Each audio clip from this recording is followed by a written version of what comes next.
Everyone, having gone through the basic operations of transistor as a switch, I was exploring more circuits that I could make from this transistor, and I came across two basic ones. Probably, I think uh, that is the natural step to take forward. One was the inverter, and another one was an oscillator using two of those inverters. So I'll first going through the inverter.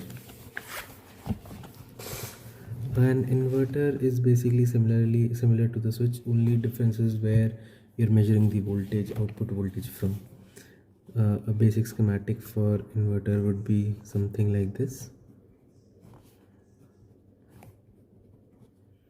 So earlier from switch we measure voltage at these 2 points, right? Because if we are not giving any voltage at the input of the transistor, then no current shall flow on the collector terminal, and if we are measuring the current and voltages at the collector terminal, then that would give us 0. If we start measuring the output between collector and emitter, then what would happen is that given if the input voltage is 0, then this would be cut off, and since no connection would be between collector and emitter, the collector terminal would be equal, the voltage at collector terminal would be equal to the supply voltage, and since emitter is connected to the ground, it would be 0. So what we would get here is that VCE would be equal to VCC, right? So even if we have given a 0 voltage at the input, we are getting a high voltage at the output. That's what an inverter would be doing. It would be inverting the input. Now similarly, if we give some voltage such that at the input such that the transistor switches on, then this switch transistor would basically be in an on state, and a very short uh, voltage path would be created between collector and emitter, and therefore a very small voltage would be presented at the collector emitter terminal, right, around 200 millivolts or so.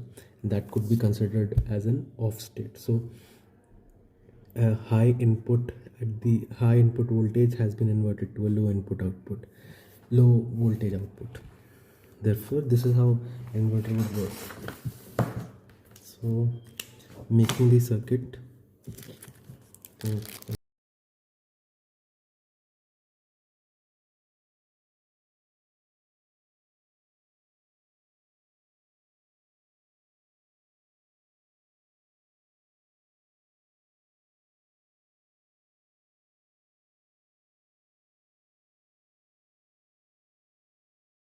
okay, so as you can see, I'm not giving any input to the base terminal. This is the base.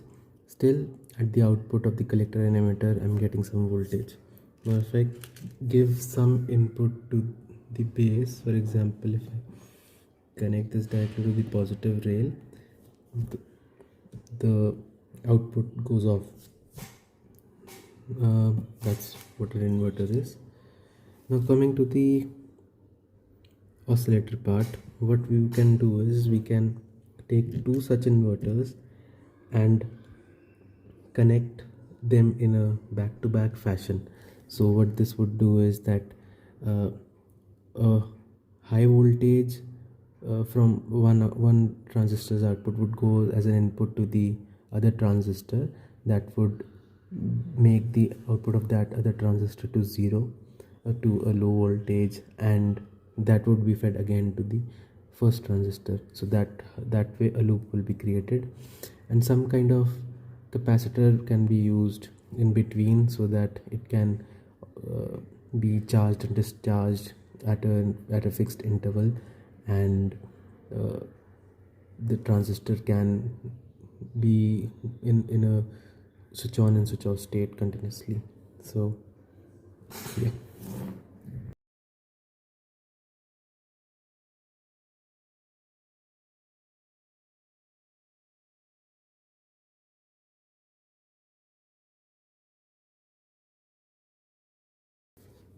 finally, this is the basic oscillator circuit. Here, as discussed below before, these are the two transistors acting as inverters.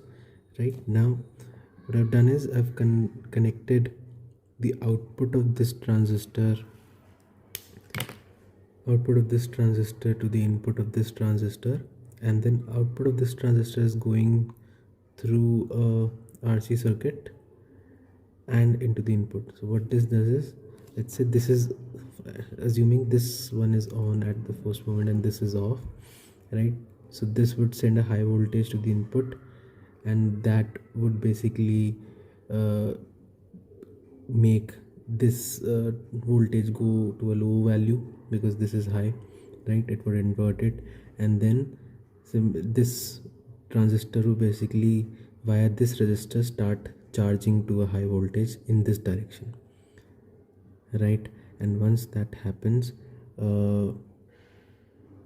yeah, so this charges to that direction, right? And therefore the voltage at this point starts to increase. I think I should do this. Yeah, voltage at the base of this transistor starts to increase.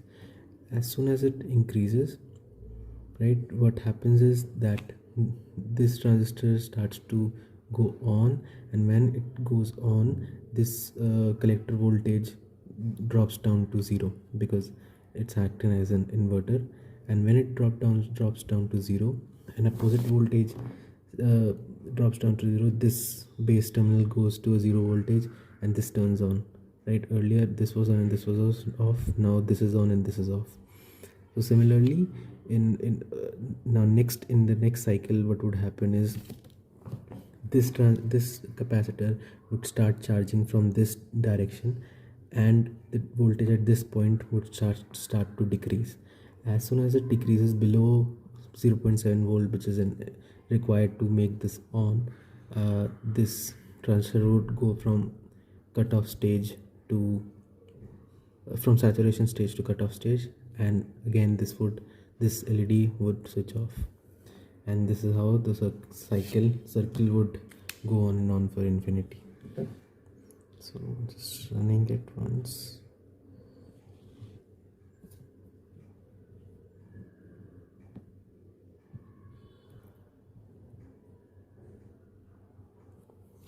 Now the circuit would go, and the speed at which this on and off is happening is dependent upon the R and the capacitor value and the resistor value. If I increase the capacitor value, the speed will decrease. So yeah, these were the two circuits that I wanted to try this today. Okay, thank you.